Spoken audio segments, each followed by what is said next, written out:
যেহেতু আমাদের এই সপ্তাহের শেষের দিকে আমাদের জিলহজ মাসের আগমন ঘটবে এবং সারা বছরের মর্যাদাপূর্ণ সময়ের মধ্যে অন্যতম মর্যাদাপূর্ণ সময় হচ্ছে জিলহজের 10 দিন। জিলহজ মাস শুরু হওয়াতেই আপনাদের জন্য প্রধানত কয়েকটি আমল, যে আমলগুলো আমি এক নজরে বলছি, এরপর আগামী আরো 2 জুমা আছে, যেই 2 জুমা আমরা আপনারা ইনশাল্লাহ ঈদের বিধিবিধান মাসলা মাসাইল এবং জিলহজ মাসের করণীয় সম্পর্কে জানবেন। জিলহজ মাসের চাঁদ উদিত হওয়ার সাথে সাথেই আপনার জন্য প্রথম যেই কাজ সেটা হচ্ছে তাকবীর পাঠ শুরু করতে হবে। আল্লাহু আকবার, আল্লাহু আকবার, আল্লাহু আকবার, আল্লাহু আকবার, লা ইলাহা ইল্লাল্লাহু, আল্লাহু আকবার, আল্লাহু আকবার, ওয়ালিল্লাহিল হামদ। যখন জিলহজ মাসের চাঁদ উঠবে আপনার তাকবীর পাঠ শুরু করতে হবে। এই তাকবীর পাঠ চলবে কতদিন পর্যন্ত? একেবারে আইয়ামে তাশরিকের শেষ দিন সূর্য অস্ত যাওয়ার আগ পর্যন্ত। আইয়ামে তাশরিক কোন দিনকে বলা হয়? 11তম দিন, 12তম দিন এবং 13তম দিন, অর্থাৎ ঈদের পরের দিন, তারপরের দিন এবং তারপরের দিন। ঈদ হয় আমাদের 10 তারিখে, 10 জিলহজ্জে। 11, 12 এবং 13 তারিখ, 13 তারিখ সূর্য অস্তমিত হওয়ার আগ পর্যন্ত আপনার তাকবীর পাঠ চলমান থাকবে। তবে আমাদের এই জিলহজ মাসের চাঁদ উদিত হওয়ার পর থেকে স্বাভাবিকভাবে আমাদের তাকবীর চলবে, স্বাভাবিকভাবে সর্বাবস্থাতেই যে কোনো সময় তাকবীর চলবে। যখন আরাফার দিন আসবে তখন আমার তাকবীরের গতি আরো বেড়ে যাবে। আরাফা, ঈদের দিন এবং ঈদের পরে 3 দিন প্রত্যেক ফরজ সালাতের পরে আপনি বিশেষত এই তাকবীরকে পাঠ করবেন। কথা বুঝতে পারেন? আপনার চাঁদ ওঠার সাথে সাথে স্বাভাবিকভাবে চলবে। আর যখন আরাফা, ঈদের দিন এবং ঈদের পরে 3 দিন আপনি স্বাভাবিক তো পড়বেন, বিশেষত প্রত্যেক ফরজ সালাতের পরে এই তাকবীরকে পাঠ করবেন, যেটাকে ইসলামী শরীয়তের পরিভাষায় বলা হয় তাকবীরে মুকাইয়াদ। আর আপনি স্বাভাবিক চাঁদ ওঠার পর থেকে যে তাকবীর পড়বেন এটাকে বলা হয় তাকবীরে মুতলাক। প্রথম কাজ। 2 নম্বর কাজ হচ্ছে, যারা আপনারা কুরবানি দেওয়ার নিয়াত করেছেন, যারা আপনারা কুরবানি দেওয়ার ইচ্ছা করেছেন, তারা জিলহজ মাসের চাঁদ উদিত হলে আপনারা চুল, নখ এই জাতীয় জিনিস কাটা থেকে বিরত থাকবেন। কতদিন পর্যন্ত? একেবারে যতদিন পর্যন্ত আপনি কুরবানি সম্পূর্ণ না করছেন ততদিন পর্যন্ত আপনি চুল, নখ কাটা থেকে বিরত থাকবেন। এই ক্ষেত্রে আমাদের একটু সংশয় জাগে যে শুধুমাত্র যিনি কুরবানি করতেছেন তিনিই বিরত থাকবেন নাকি পরিবারের সকল সদস্যরা বিরত থাকবেন।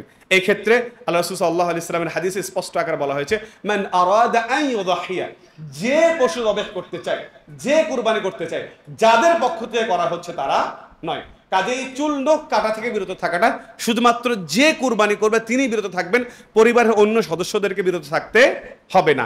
এই ব্যাপারে যদিও উলামাদের মতবিরোধ আছে, তবে হাদিসের বিশুদ্ধ ভাষ্য অনুযায়ী হাদিসের শব্দাবলী থেকে বোঝা যায় যে যিনি কুরবানি করবেন তিনি বিরত থাকবেন, অন্যরা কেউ কাটলে কোনো ধরনের অসুবিধা নেই।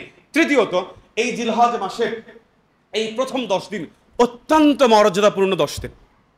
কাজেই যদি আমাদের পক্ষে সম্ভব হয় তাহলে এই ঈদের দিন বাদ দিয়ে আগের যে 9 দিন আছে এই 9 দিনের মধ্যে যারা সিয়াম রাখতে সক্ষম সম্ভব হলে 9 দিন রাখবেন, যদি না পারেন মাঝে মাঝে রাখতে পারলে মাঝে মাঝে রাখবেন, ন্যূনতম আরাফার দিনে সিয়ামকে অবশ্যই রাখবেন ইনশাআল্লাহ। এই হচ্ছে আমাদের জিলহজ মাস শুরু হওয়া থেকে যে কাজগুলো আমাদের করতে হবে।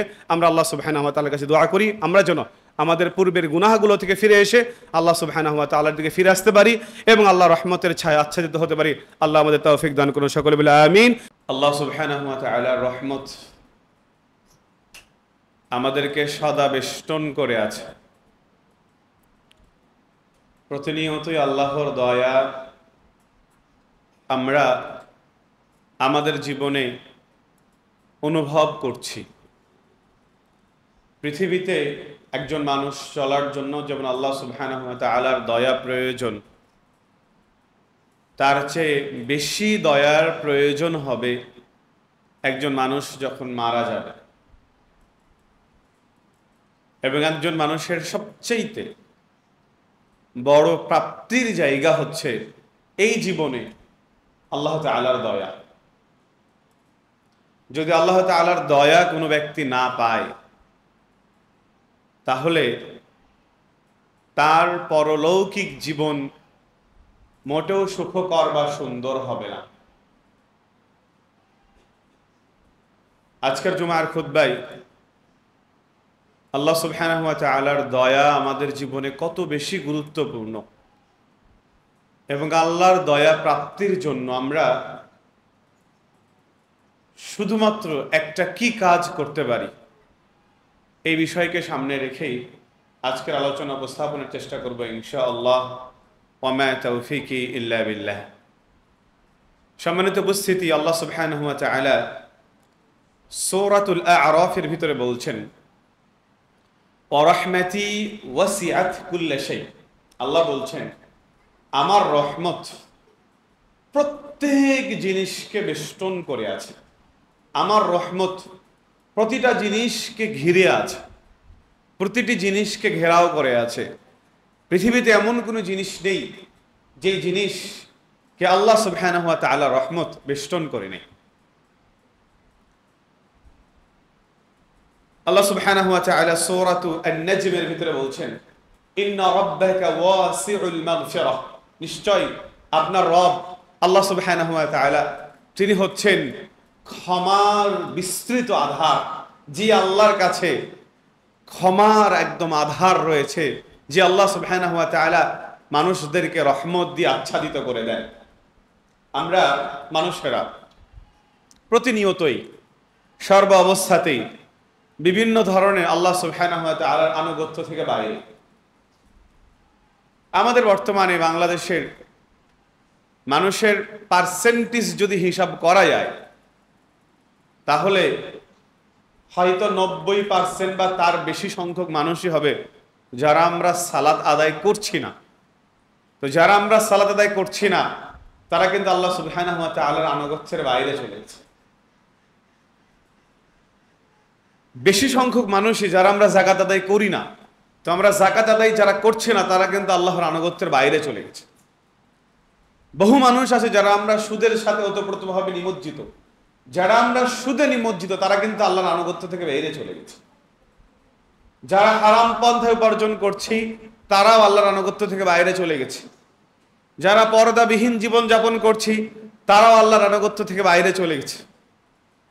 যারা জিনা ব্যভিচারে লিপ্ত আছে, তারাও আল্লাহর আনুগত্য থেকে বাইরে চলে গেছে। এই রকম যদি উদাহরণ দেওয়া যায়, শত হাজার উদাহরণ আপনার সামনে আসবে যেখানে একজন মানুষ আল্লাহর আনুগত্য থেকে বাইরে বের হয়ে গেছে, অথচ আল্লাহ সুবহানাহু ওয়া তাআলা আমাকে আপনাকে তার রহমত থেকে বঞ্চিত করেন না। এখন বর্ষাকাল, বৃষ্টির প্রয়োজন। আল্লাহ চাইলে এখন বৃষ্টি না দিয়ে প্রখর রোদ দিতে পারেন, কিন্তু আল্লাহ সুবহানাহু ওয়া তাআলা সেটা করছেন না। বরং আমাদের জন্য যেটা প্রয়োজনীয় সেটাই আল্লাহ সুবহানাহু ওয়া তাআলা আমাদেরকে দিয়ে যাচ্ছেন। আল্লাহ আমাদের রহমত দিয়ে বেষ্টিত করে রেখেছেন। এবং আল্লাহ বারবার বহু আয়াতে, এমনকি আল্লাহ রাসূল সাল্লাল্লাহু আলাইহি সাল্লাম বহু হাদিসে মানুষদেরকে আল্লাহ রহমতের দিকে ধাবিত হতে বলেছেন। ওয়াসারিউ ইলা মাগফিরাতিন মির রাব্বিকুম, তোমরা আল্লাহ সুবহানাহু ওয়া তাআলার ক্ষমার দিকে দ্রুত গতিতে এগিয়ে যাও। এবং আল্লাহ সুবহানাহু ওয়া তাআলা আমাকে আপনাকে এই পৃথিবীতে তো রহমত দিবেনই, কিয়ামতের দিন রহমত দিয়ে আচ্ছাদিত করবেন। শুধু একটা জিনিস যদি আমরা করি, সেটা হচ্ছে আল্লাহ সুবহানাহু ওয়া তাআলার দিকে যদি আমরা ফিরে যাই, যদি আমরা আমাদের অপরাধগুলোকে স্বীকার করে নিয়ে, আমরা আমাদের অপরাধ বোধটাকে অন্তরের ভিতরে জাগ্রত করে যদি আমরা আল্লাহ সুবহানাহু ওয়া তাআলার দিকে ফিরে যেতে পারি, তাহলে আল্লাহ সুবহানাহু ওয়া তাআলা আমাদেরকে তার রহমত দিয়ে আচ্ছাদিত করে দিবেন। উমর রাদিয়াল্লাহু আনহু বলছেন, কদিমা আলান নবী সাল্লাল্লাহু আলাইহি ওয়াসাল্লাম সালিয়ুন, আল্লাহ রাসূল সাল্লাল্লাহু আলাইহি ওয়াসাল্লামের কাছে কিছু বন্দী নিয়ে আসা হলো। কিছু বন্দী আল্লাহ রাসূলের কাছে আগমন করলেন। ফাইদা ইমরাআতুম মিনাস সাবি, ওই বন্দীদের ভিতরে একজন মহিলা ছিল।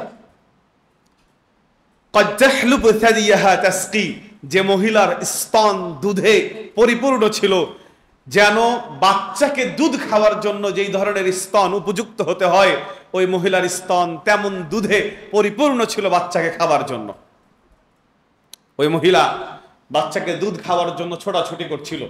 এই ছোটাছুটি করতে গিয়ে ফাইদা ওয়াজাদাত সাবিয়্যাম মিনাস সাবি, যদি বন্দীদের মধ্য থেকে কোনো শিশুকে পেত, তাহলে ওই মহিলা ওই শিশুকে প্রথমে নিত, নেওয়ার পরে সে তাকে কোলে তুলে নিত, কোলে তুলে নেওয়ার পরে তাকে দুধ পান করাচ্ছে।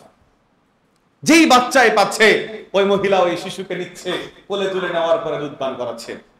আল্লাহ রাসূল সাল্লাল্লাহু আলাইহি সাল্লাম ওই মহিলার এই কাজ দেখে, ওই চিত্র দেখে সাহাবীদেরকে জিজ্ঞাসা করলেন, সাহাবীরা তোমরা কি মনে করো যে হাদিহি তারিহাতান ওয়ালাদাহা ফিন্নার, এই মহিলা কি কখনো তার বাচ্চাকে আগুনের ভিতরে নিক্ষেপ করতে পারে?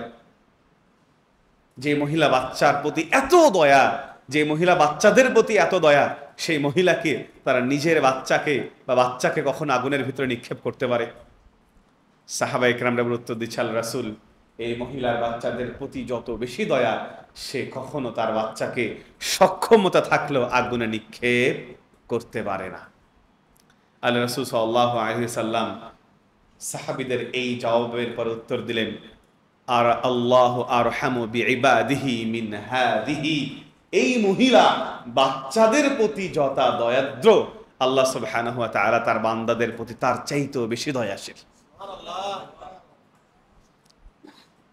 কাজেই এই মহিলা যেমন তার বাচ্চাকে আগুনে নিক্ষেপ করতে পারবে না সক্ষমতা থাকা সত্ত্বেও, আল্লাহ তার বান্দার প্রতি এত দয়াশীল, আল্লাহ সক্ষমতা থাকা সত্ত্বেও তার বান্দাকে সহজে আগুনে নিক্ষেপ করতে চাইবে না। আবু হুরায়রা রাদিয়াল্লাহু আনহু বলছেন, ইন্না লিল্লাহি মিআতা রাহমাতিন, আল্লাহ সুবহানাহু ওয়া তাআলার 100টা দয়া আছে। আল্লাহর দয়ার সংখ্যা হচ্ছে 100টা। এই 100টা দয়ার ভিতরে আনজালা মিনহা রাহমাতান, শুধুমাত্র একটা দয়া আল্লাহ সুবহানাহু ওয়া তাআলা নাজিল করেছেন। কয়টা দয়া? একটা দয়া। কাদের মাঝে? বাইনাল জিন্নি ওয়াল ইনস, মানুষের মাঝে, জিনের মাঝে, ওয়াল বাহাইম, চতুষ্পদ জন্তুর মাঝে, এবং কীট পতঙ্গের মাঝে, এই সকল কিছুর মাঝে আল্লাহ সুবহানাহু ওয়া তাআলা মাত্র একটা দয়া নাজিল করেছেন। বিহা ইয়াতাআতাফুন, তারা এই একটা দয়া দিয়ে একজন মানুষ আরেকজন মানুষের প্রতি সৌহার্দ্যতা ভাব প্রকাশ করে। এই একটা দয়ার কারণেই জিন আরেকজন জিনের উপরে সৌহার্দ্যতা প্রকাশ করে। এই একটা দয়ার কারণেই এক পশু আরেক পশুর প্রতি দয়াদ্রতা প্রকাশ করে। এই একটা দয়ার কারণে একটা কীট পতঙ্গ আর একটা কীট পতঙ্গের উপরে দয়া প্রকাশ করে। আল্লাহ রাসূল সাল্লাল্লাহু আলাইহি সাল্লাম আরো স্পষ্ট করে বলছেন, একজন বন্য প্রাণী, যেই বন্য প্রাণী তার সন্তানের প্রতি দয়া প্রকাশ করে, এই দয়া প্রকাশের কারণ হচ্ছে আল্লাহর পক্ষ থেকে নাজিলকৃত একটা রহমত। তাহলে পৃথিবীর সৃষ্টি লগ্ন থেকে শুরু করে একেবারে শেষ পর্যন্ত এই একটা রহমতের ফলেই একজন বাবা তার সন্তানের প্রতি এত দয়াদ্রতা, এত ভালোবাসে। সন্তান তার বাবার প্রতি এত দয়াদ্রতা, এত ভালোবাসা। একজন স্বামী স্ত্রীর প্রতি এত দয়াদ্রতা, এত ভালোবাসা। একজন স্ত্রী স্বামীর প্রতি এত দয়াদ্রতা, এত ভালোবাসা। কারণ কি? আল্লাহ সুবহানাহু ওয়া তাআলা মাত্র একটা দয়া নাযিল করছেন। এরপর আল্লাহ সাল্লাল্লাহু আলাইহি সাল্লাম বলছেন, ওয়া আখারাল্লাহু 99, আর আল্লাহ সুবহানাহু ওয়া তাআলা 99টি দয়াকে তিনি তার কাছে রেখে দিয়েছেন বিলম্ব করে। এই 99টি দয়াকে আল্লাহ সুবহানাহু ওয়া তাআলা কবে নিয়ে আসবেন? যেই 99টি দয়াকে আল্লাহ সুবহানাহু ওয়া তাআলা কিয়ামতের দিন তার বান্দাদের উপরে নিয়ে আসবেন। আর যেই দিন আমাদের খুব বেশি দয়ার প্রয়োজন হবে। যে কথা বলছিলাম যে আল্লাহ সুবহানাহু ওয়া তাআলার দয়া এত বেশি যে তিনি স্বভাবতই কোনো মানুষকে তার দয়া থেকে বঞ্চিত করে জাহান্নামে দিতে পারবেন না। তবে কখন দিবেন? যদি একজন বান্দা তার অবাধ্যতাকে চলমান রাখে। আমরণ আল্লাহ সুবহানাহু ওয়া তাআলার অবাধ্যতাকে চলমান রাখে। আল্লাহ সুবহানাহু ওয়া তাআলার দয়া পেতে গেলে আল্লাহ সুবহানাহু ওয়া তাআলার দিকে ফিরে আসতে হবে। সম্মানিত উপস্থিতি, যে কথা বলছিলাম, আবু হুরায়রা রাদিয়াল্লাহু আনহু বলেন, আল্লাহ রাসূল সাল্লাল্লাহু আলাইহি সাল্লাম বলেছেন যে হাদিসে কুদসি আল্লাহ তাআলা বলেছেন যে আনা ইনদা যান্নি আবদি বি, আমার বান্দা আমার প্রতি যেমন ধারণা করে আমি আমার বান্দার জন্য তেমন। আল্লাহ বলছেন আমার বান্দা আমার প্রতি যেমন ধারণা করে আমি আমার বান্দার ব্যাপারে তেমন। ওয়া আনা মাআহু ইযা যাকারানি, বান্দা যখনই আমাকে স্মরণ করে তখনই আমি বান্দার সাথে আছি। আল্লাহ সুবহানাহু ওয়া তাআলা এটাকে আরো স্পষ্ট করে দিয়েছেন কেমন ভাবে সাথে আছি। আল্লাহ বলেন ফাইযা যাকারানি ফি নাফসিহি, আমার বান্দা যদি আমাকে তার মনে মনে স্মরণ করে, যাকারতুহু ফি নাফসি, তাহলে আমিও আমার বান্দাকে মনে মনে স্মরণ করি। এরপর আল্লাহ তাআলা বলছেন যে ওয়াইযা যাকারানি ফি মালা, যদি আমার বান্দা আমাকে কোনো সমাবেশে কোনো লোকালয়ে স্মরণ করে, আল্লাহ সুবহানাহু ওয়া তাআলা বলছেন যাকারতুহু ফি মালাআ খাইরিন, তাহলে আমি আমার বান্দাকে তার চাইতে উত্তম সমাবেশে স্মরণ করি। এরপর আল্লাহ তাআলা বলছেন যে ওয়া ইন তাকাররাবা ইলাইয়া বিশিবরিন, বান্দা যদি আমার দিকে এক বিঘত এগিয়ে আসে, তাকাররাবতু ইলাইহি যিরাআন, তাহলে আমি তার দিকে এক হাত এগিয়ে আসি। বান্দা আমার দিকে এক বিঘত এগিয়ে আসলে আমি বান্দার দিকে এক হাত এগিয়ে যাই। এরপর আল্লাহ তাআলা বলছেন ওয়া ইন তাকাররাবা ইলাইয়া যিরাআন, বান্দা যদি আমার দিকে এক হাত এগিয়ে আসে, তাকাররাবতু ইলাইহি বাআন, তাহলে আমি বান্দার দিকে এইভাবে যদি দুই হাত প্রশস্ত করা হয়, যতটুকু পরিমাণ জায়গা ধরে এতটুকু পরিমাণ জায়গাকে আরবিকে বা বলা হয়, তো আমার বান্দা যদি আমার দিকে এক হাত এগিয়ে আসে আমি তার দিকে দুই হাত এগিয়ে যাই। এরপর আল্লাহ তাআলা বলছেন যে ওয়া ইন আতানি ইয়ামশি, বান্দা যদি আমার দিকে হেঁটে হেঁটে আসে, আল্লাহ তাআলা বলছেন আতাইতুহু হারওয়ালাতান, তাহলে আমি তার দিকে দৌড়িয়ে যাই। এই হচ্ছেন আমাদের আল্লাহ তাআলা। আল্লাহ সব সময় চান, আল্লাহ চাচ্ছেন যে আপনি আল্লাহর কাছে এগিয়ে যান। আপনি আল্লাহর কাছে এগিয়ে যাবেন মানে আপনি আল্লাহ সুবহানাহু ওয়া তাআলার দয়া প্রাপ্ত হবেন। আপনি একটু এগিয়ে যাবেন, আল্লাহ আপনার দিকে আরো বেশি এগিয়ে আসবে। আপনি একটু আল্লাহ সান্নিধ্যে যাবেন, আল্লাহ সুবহানাহু ওয়া তাআলা আপনাকে তার চাইতে বেশি প্রিয় পাত্র করে নেবে। এবং আল্লাহ সুবহানাহু ওয়া তাআলা আমাদের থেকে এই জিনিসটাই চান যে আমরা যেন আল্লাহ সুবহানাহু ওয়া তাআলার দিকে এগিয়ে যাই। আবু হুরায়রা রাদিয়াল্লাহু আনহু বলছেন, আল্লাহ রাসূল সাল্লাল্লাহু আলাইহি ওয়াসাল্লাম বলেছেন, লাম্মা কাদাল্লাহুল খালকা, আল্লাহ সুবহানাহু ওয়া তাআলা যখন সৃষ্টি শেষ করে ফেললেন, সৃষ্টিকে যখন সম্পূর্ণ করে ফেললেন, কাতাবা কিতাবাহু, আল্লাহ সুবহানাহু ওয়া তাআলা একটা বইয়ে একটা পত্র লিপিবদ্ধ করলেন, যেই পত্রটা আল্লাহ সুবহানাহু ওয়া তাআলার নিকটে আরশের উপরে আছে। ওই পত্রে আল্লাহ সুবহানাহু ওয়া তাআলা লিখে দিয়েছেন, কি লিখেছেন? ইন্না রাহমাতি গালাবাত গাযাবি, আমার রহমত আমার রাগের উপরে বিজয়ী হয়ে গেছে। আল্লাহর ক্রোধ রাগও আছে, আল্লাহর রহমতও আছে, কিন্তু আল্লাহর ক্রোধ রাগের উপরে আল্লাহর রহমত বিজয় হয়ে গেছে, এটা আল্লাহ সুবহানাহু ওয়া তাআলা লিখে দিয়েছে। এবং যেই লেখা কথা আল্লাহর আরশের উপরে লিখিত আছে। কাজেই আপনি অপরাধ করেছেন, আল্লাহ সুবহানাহু ওয়া তাআলা আপনার প্রতি রাগান্বিত হয়েছে। আপনি আবার অপরাধ বোধ স্বীকার করেন, আল্লাহ সুবহানাহু ওয়া তাআলার দয়া আপনার উপরে প্রাধান্য বিস্তার করবে। আবু হুরায়রা রাদিয়াল্লাহু আনহু বলছেন, লাল্লাহু আশাদ্দু ফারহান, আল্লাহ সুবহানাহু ওয়া তাআলা তখন সবচাইতে বেশি খুশি হন, আল্লাহ তখন সবচাইতে বেশি খুশি হন একজন বান্দার উপরে কখন? বিতাওবাতি আহাদিকুম, যখন একজন বান্দা নিজের অপরাধ বোধের কথা স্বীকার করে আল্লাহর কাছে ফিরে যায়, তখন আল্লাহ সবচাইতে বেশি খুশি হন। কেমন খুশি হন? আল্লাহ রাসূল সাল্লাল্লাহু আলাইহি ওয়াসাল্লাম বলছেন, তোমাদের কোনো একজন ব্যক্তির কোনো হারানো জিনিস যদি হারিয়ে যায়, এই হারানো জিনিস যদি কোনো ব্যক্তি প্রাপ্ত হয়, পায়, তাহলে ওই ব্যক্তি যত পরিমাণ খুশি হয়, আল্লাহ সুবহানাহু ওয়া তাআলার কাছে কোনো বান্দা অপরাধ স্বীকার করে ফিরে গেলে আল্লাহ তত বেশি খুশি হন। একজন ব্যক্তির 2 ভরি স্বর্ণের মালা হারিয়ে গেছে, ওই ব্যক্তি যদি পরবর্তীতে ওই মালা পায়, ওই ব্যক্তি কত খুশি হবে। একজন ব্যক্তির একটা আয়ের সম্বল হচ্ছে গরু, গাভী, সেই গাভী যদি হারিয়ে যায়, তাহলে সেই ব্যক্তি ওই গাভী পাওয়ার পরে যত খুশি হবে। এই ধরনের বহু উদাহরণ, একজন ব্যক্তির কোনো কিছু হারিয়ে গেছে, মূল্যবান জিনিস, সে পাওয়ার পরে যত খুশি হয়। কোনো একজন বান্দা যদি শুধু আল্লাহর কাছে ফিরে যায়, নিজের অপরাধ বোধের কথা স্বীকার করে, আল্লাহ তার চাইতে অনেক অনেক বেশি পরিমাণে খুশি হয়ে যান। তার আল্লাহ সুবহানাহু ওয়া তাআলা চান যে বান্দা শুধু অপরাধ বোধের কথা স্বীকার করে আমার কাছে আসুক, আমি আমার রহমত তাকে আচ্ছাদিত করে দেব।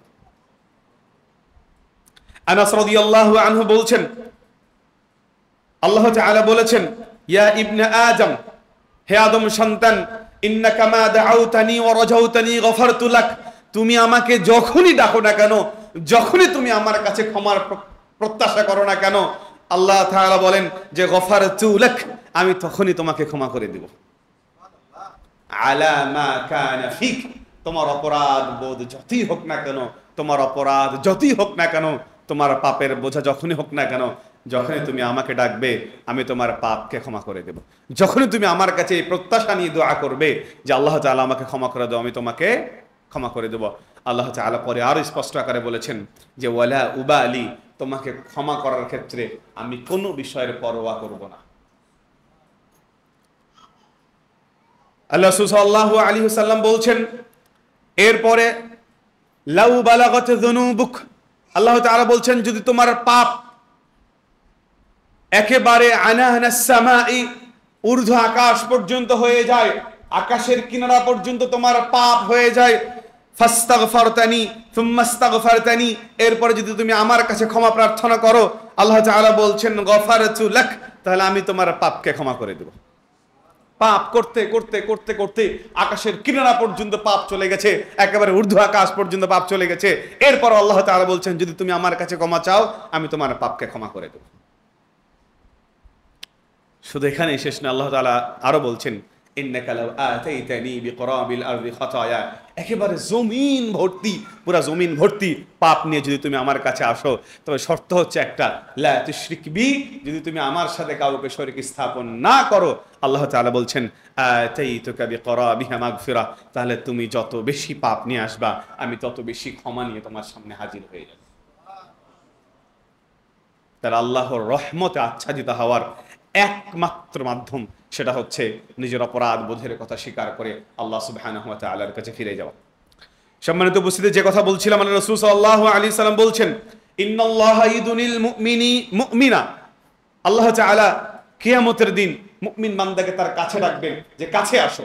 কাছে ডাকার পরে ফায়াদউ আলাইহি কানাফাহু ইয়াসতুরুহু, এরপরে আল্লাহ তাআলা তার আবরণ দিয়ে ওই মুমিন বান্দাকে আবৃত করে ফেলবেন, মানুষদের চক্ষুর আড়ালে করে ফেলবেন।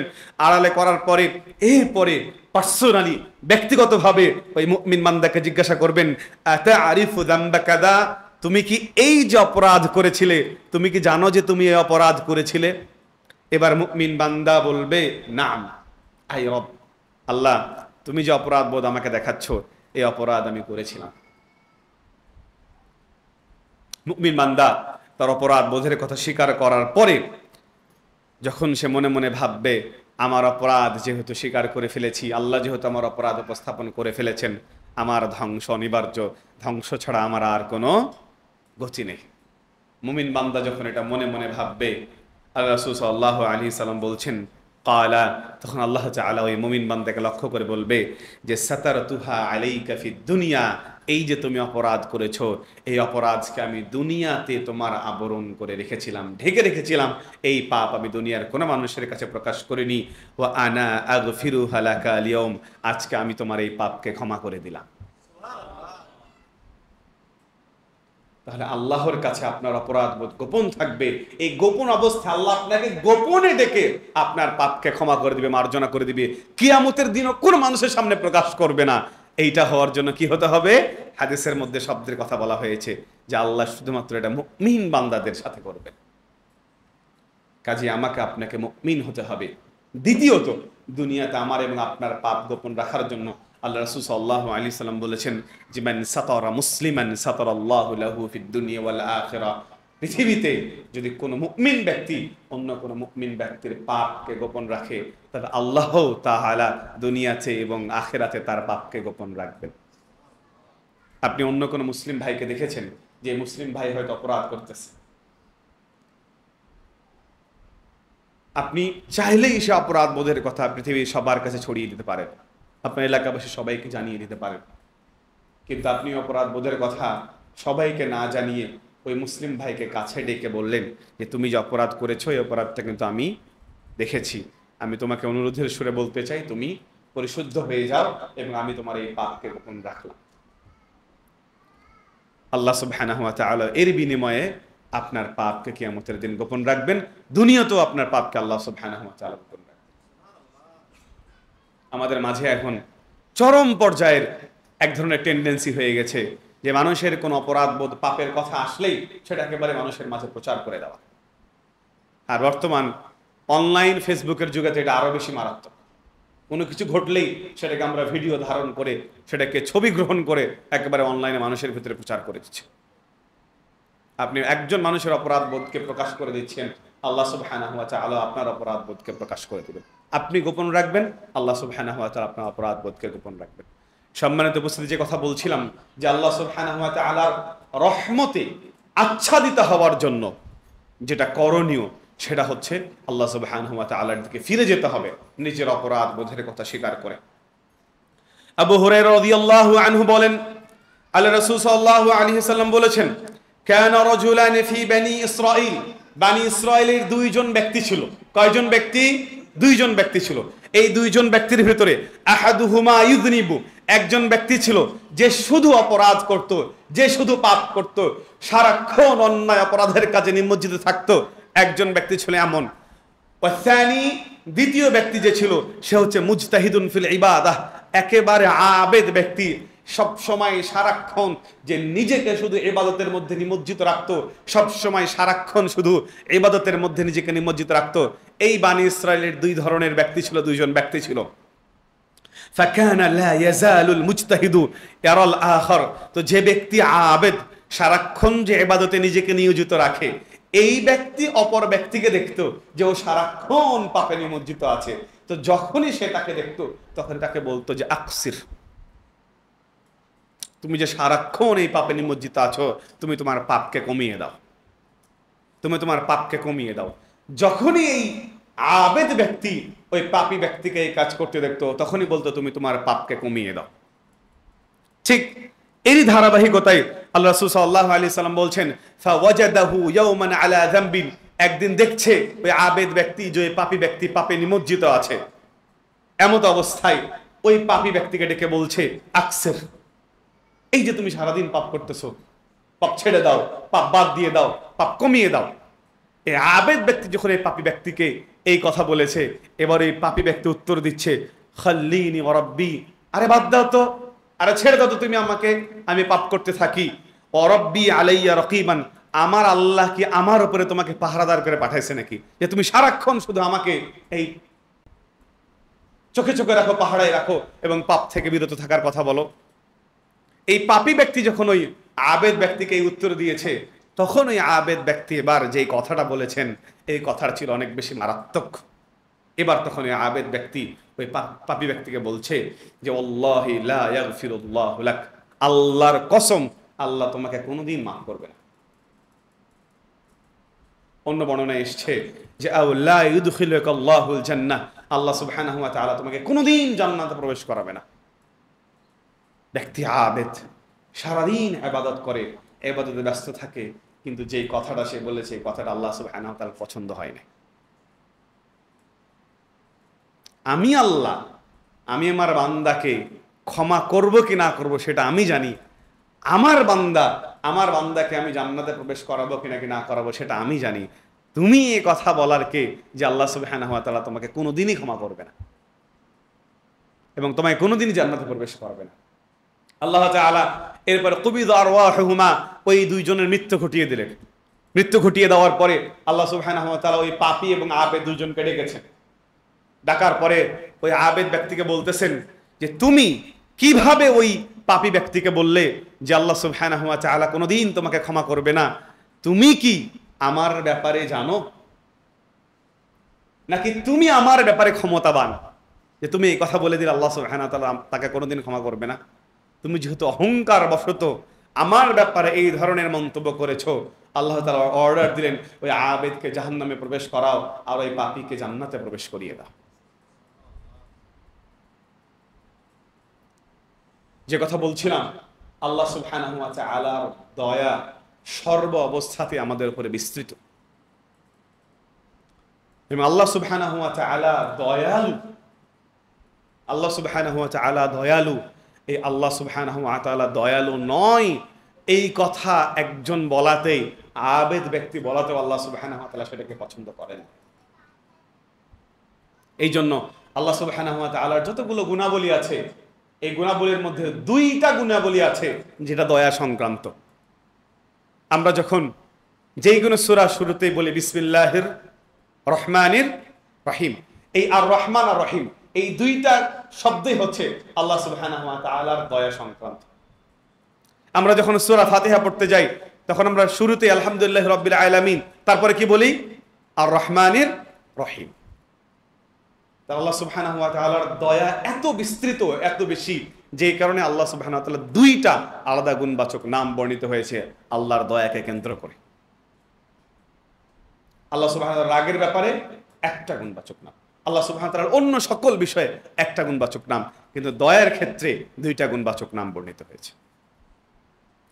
যে কথা বলছিলাম যে আল্লাহ সুবহানাহু ওয়া তাআলার দয়া প্রাপ্তির জন্য আমাদেরকে আল্লাহ সুবহানাহু ওয়া তাআলার দিকে ফিরে যেতে হবে।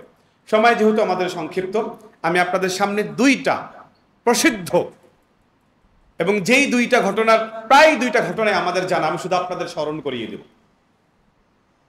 যে আল্লাহ সুবহানাহু ওয়া তাআলার নিকটে যদি কেউ ফিরে যায় তাহলে আল্লাহ সুবহানাহু ওয়া তাআলার দয়া সেখানে কিভাবে প্রাধান্য পায় এবং একজন ব্যক্তিকে আল্লাহ সুবহানাহু ওয়া তাআলা কিভাবে ক্ষমা করেন।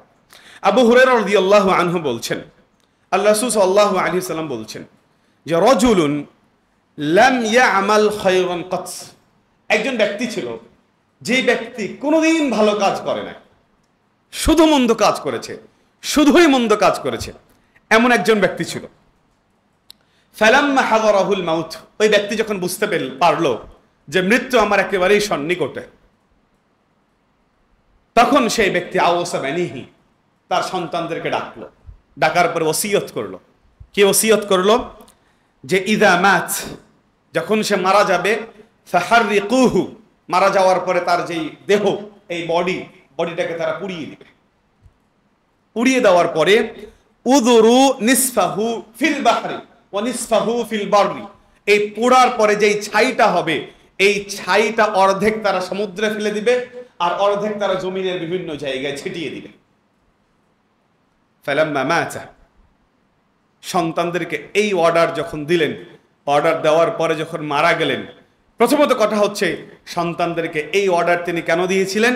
এই অর্ডার দেওয়ার কারণ ছিল তার অন্তরের ভিতরে এই ভীতি কাজ করেছে, তার অন্তরের ভিতরে এই আশঙ্কা কাজ করেছে যে লাইন কাদার আল্লাহ, যদি আল্লাহ বিচার ফায়সালার দিন আমার মধ্যে বিচার ফায়সালা করে আমাকে ধরে ফেলে, তাহলে ইউআযযিবান্নাহু আযাবান, আল্লাহ তাকে এমন আযাব দিবে যে আযাব আর পৃথিবীর কাউকে দেয় নাই। এই ভয় তার অন্তরের ভিতরে কাজ করা শুরু করেছে। এই কারণেই মরার পূর্বে তার সন্তানদেরকে ওসিয়ত করে গেছে। আল্লাহ রাসূল সাল্লাল্লাহু আলাইহি সাল্লাম বলছেন ফালাম্মা মাতা, অতঃপর যখন এই ব্যক্তি মারা গেছে, মারা যাওয়ার পরে তার ওসিয়ত অনুযায়ী তার সন্তানেরা তার ওই মৃতদেহটাকে প্রথমে পুড়িয়েছে। পোড়ানোর পরে এই অর্ধেক ছাই তারা সাগরে ভাসিয়ে দিয়েছে আর অর্ধেক ছাই তারা জমিনের বিভিন্ন জায়গায় ছিটিয়ে দিয়েছে। পুড়িয়ে ছাই করলেই কি আল্লাহর হাত থেকে রক্ষা পাওয়া সম্ভব? আল্লাহ আর স্পষ্ট আকারে বলছেন যে আল্লাহ তোমাদেরকে প্রথমবার সৃষ্টি করেছেন, সে আল্লাহর দ্বিতীয়বার সৃষ্টি করা তোমাদের জন্য সহজ। কাজে পুড়িয়ে ছাই করলেও আল্লাহর হাত থেকে রক্ষা পাওয়ার কোনো সুযোগ নেই। এই কাজ যখন শেষ হয়ে গেছে, আমার আল্লাহুল বাহরা, আল্লাহ সমুদ্রকে নির্দেশ দিলেন যে তোমাকে যতটুকু ছাই তোমার মাঝে ফেলা হয়েছে এই ছাইগুলোকে তুমি একত্রিত করো। আল্লাহ সুবহানাহু ওয়া তাআলা জমিনকে নির্দেশ দিলেন তোমার ভিতরে যতটুকু ছাই ফেলা হয়েছে এই ছাইগুলোকে তুমি একত্রিত করো। এরপরে ফাজামাআল বাহর মা ফিহা, সমুদ্র তার ভিতরে যে ছাইগুলো ছিল সেই ছাইগুলোকে একত্রিত করলো, জমিন তার ভিতরে যে ছাইগুলো ছিল সেই ছাইগুলোকে একত্রিত করলো। এরপরে আল্লাহ সুবহানাহু ওয়া তাআলা তাকে জীবিত করলেন। জীবিত করার পরে এবার আল্লাহ বান্দাকে জিজ্ঞাসা করছে লিমা ফাআলতা হাযা, তুমি মরার আগে তোমার সন্তানদেরকে এই ওসিয়ত কেন করেছিলে?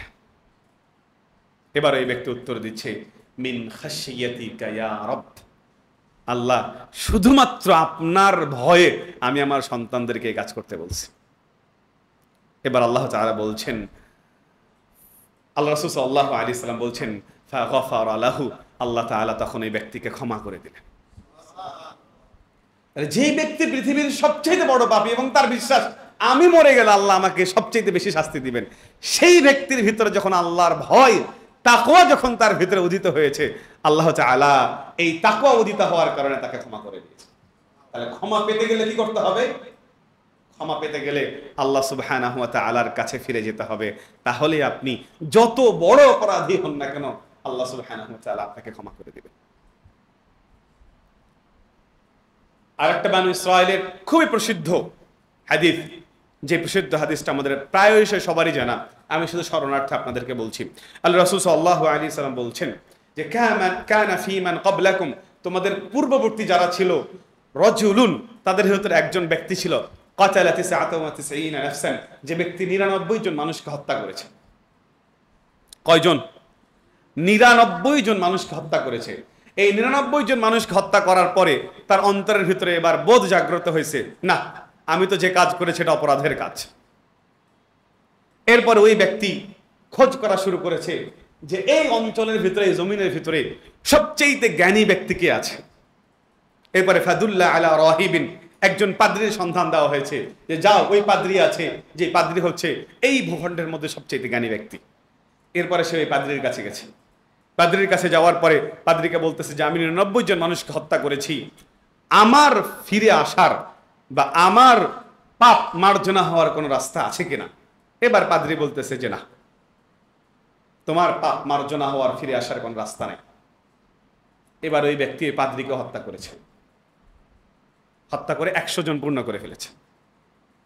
100 জন পূর্ণ করে এবার খোঁজ করা শুরু করেছে যে কোন একজন ব্যক্তি যে এই ভূখণ্ডের সবচেয়ে জ্ঞানী, সেই জ্ঞানী ব্যক্তি আছে কিনা। এরপর থেকে সংবাদ দেওয়া হয়েছে যে ওই অঞ্চলে একজন আলেম আছে, যে আলেম তোমাকে এই ব্যাপারে সমাধান দিতে পারে। এরপর ওই ব্যক্তি ওই আলেমের কাছে গেছে, ওই আলেমকে যে বলেছে আমি 100 জন মানুষকে হত্যা করেছি, আমার বাঁচার কোনো পথ আছে কিনা। এবার ওই আলেম বলছে না, তোমার বাঁচার পথ আছে। এরপরে আলেম যে কথাটা বলেছে, এই কথাটা অনেক বেশি মারাত্মক। সেটা হচ্ছে মান ইয়াহুলু বাইনাহু ওয়া বাইনাত তাওবাহ, পৃথিবীতে এমন কোন জিনিস আছে যে জিনিস তোমার আর তওবার মাঝে বাধা দিতে পারে, তোমার আর তওবার মাঝে বাধা, আবরণ, পর্দা হতে পারে। পৃথিবীতে এরকম কোনো জিনিস নেই। কাজেই তুমি যতই 100 জন মানুষ হত্যা করো না কেন, তুমি যখন তোমার অপরাধ বোধ স্বীকার করবে, তখন সেটা আল্লাহ সুবহানাহু ওয়া তাআলার কাছে পৌঁছে যাবে। তোমার মাঝে আর এই তোমার তওবার মাঝখানে কোনো পর্দা নেই। আমাদের বর্তমান সময়ে এক গোষ্ঠী যারা নিজেদেরকে আল্লাহ সুবহানাহু ওয়া তাআলার কাছে সুপারিশ করার, তাওবা করার মাধ্যম হিসেবে গ্রহণ করে। আপনার অপরাধ বোধের জন্য কোন পীর বুজুর্গকে ধরে আল্লাহর কাছে তওবা করতে হবে, এত পাগল ধর্ম ইসলাম নয়। আপনি অপরাধ করেছেন, আপনার কোনো কিছু চাওয়ার দরকার, আপনি স্পষ্ট ডিরেক্ট আল্লাহ সুবহানাহু ওয়া তাআলার কাছে চান। মাধ্যম ধরে চাইতে হবে, এটা মূলত মুশরিকদের থেকে আবিষ্কৃত। আল্লাহ সাল্লাল্লাহু আলাইহি সাল্লামের সময়ের যে মুশরিকরা ছিল, তারা তাদের যে প্রতিমাগুলো ছিল, এই প্রতিমাগুলোকে তারা কখনোই রব হিসেবে মানত না। তারা এই কথা বিশ্বাস করত যে আল্লাহ সুবহানাহু ওয়া তাআলা হচ্ছেন আমাদের সৃষ্টিকর্তা, আল্লাহ সুবহানাহু ওয়া তাআলা আমাদের রিজকদাতা, আল্লাহ সুবহানাহু ওয়া তাআলা আমাদের মালিক, আল্লাহ সুবহানাহু ওয়া তাআলা আমাদের পরিচালনাকারী। এইটা তারা বিশ্বাস করতেন। তার প্রতিমা কেন রেখেছিলেন? তারা বলতেন যে প্রতিমাগুলো হচ্ছে শুধুমাত্র আল্লাহর কাছে আমাদের আবদার, আল্লাহর কাছে আমাদের ইস্তিগফার, আল্লাহর কাছে আমাদের তওবা, যাবতীয় কিছু পৌঁছার মাধ্যম। তাহলে এই থিওরিটা মূলত মুশরিকদের থেকে আবির্ভূত। আপনার ক্ষমা চাওয়ার জন্য, আল্লাহর কাছে চাওয়ার জন্য কোন পীর বুজুর্গ ধরার মাধ্যম নেই, যেটা এই হাদিসের মধ্যে ওই সময়ের পাদ্রীও বলেছিলেন যে মান ইয়াহুলু বাইনাকা ওয়া বাইনাত তাওবা, পৃথিবীতে এমন কোনো জিনিস নেই যে তোমার মাঝে আর তাওবার মাঝে প্রতিবন্ধক হতে পারে। এরপর ওই আলেম ওই অপরাধী ব্যক্তিকে উপদেশ দিলেন যে তোমার ক্ষমার রাস্তা আছে, তুমি কি করো, ইনতালিক ইলা আরদি কাযা ওয়া কাযা, ওই যে জমিন আছে ওই জমিনে তুমি চলে যাও। ওই জমিনে যাওয়ার পরে সেই জমিনে কিছু ভালো মানুষ আছে, কিছু আল্লাহর ইবাদতকারী মানুষ আছে, তুমি সেখানে যাবা, ওই মানুষদের সাথে তুমি আল্লাহর ইবাদতে নিমগ্ন হয়ে যাবা। আর এই যে জমিন, যেই জমিনে তুমি অপরাধ করেছো, এই জমিন মন্দ জমিন, এই জমিনে তুমি আর ফিরে আসিও না। এরপরে আলেমের কথা অনুযায়ী ওই ব্যক্তি চলা শুরু করেছে। চলতে চলতে যখন একবারে মধ্য রাস্তা হয়েছে, তখন আল্লাহ সুবহানাহু ওয়া তাআলা ওই ব্যক্তির মৃত্যু ঘটিয়ে দিয়েছে। যখন ওই ব্যক্তির মৃত্যু ঘটে গেছে, এবার মালায়েকা রাহমা আর মালায়েকা আযাব, রহমতের ফেরেশতা আর আযাবের ফেরেশতারা সেখানে এসে উপস্থিত। এবার রহমতের ফেরেশতাদের কথা হচ্ছে যে ওই ব্যক্তি এমন তাওবা করেছে যে তাওবা হচ্ছে একেবারে অন্তর থেকে খালেস তাওবা, কাজেই তাকে আমরা আমাদের ওখানে নিয়ে যাব। আর যারা আযাবের ফেরেশতা তাদের কথা হচ্ছে ও সারা জীবনে এতগুলো মানুষ হত্যা করেছে, একটাও সে ভালো কাজ করে নাই, কাজেই সে কখনো রহমত প্রাপ্তির সৌভাগ্য অর্জন করতে পারে না, আমরা তাকে শাস্তির ওখানে নিয়ে যাব। এই দুই ফেরেশতাদের মধ্যে বাকবিতণ্ডা শুরু হয়ে গেছে। আল্লাহ সুবহানাহু ওয়া তাআলা আরেকজন ফেরেশতাকে নাজিল করেছেন, যেই ফেরেশতাকে নাজিল করেছেন মানুষের রূপ দিয়ে। এবার ওই ফেরেশতা এখানে এসে হাজির। এবার দুই পক্ষ ওই ফেরেশতাকে সমাধানকারী বানিয়েছে যে তুমি সমাধান দাও যে সে কোন পক্ষে যাবে।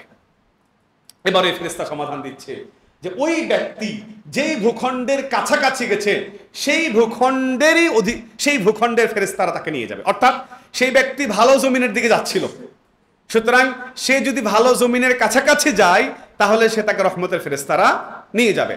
আর যেহেতু সে মন্দ জমিন থেকে প্রস্থান করেছে, সে যদি মন্দ জমিনের কাছাকাছি থাকে তাহলে তাকে আযাবের ফেরেশতারা নিয়ে যাবে। অতএব তোমরা পরিমাপ করো। এবার পরিমাপ করা শুরু হলো।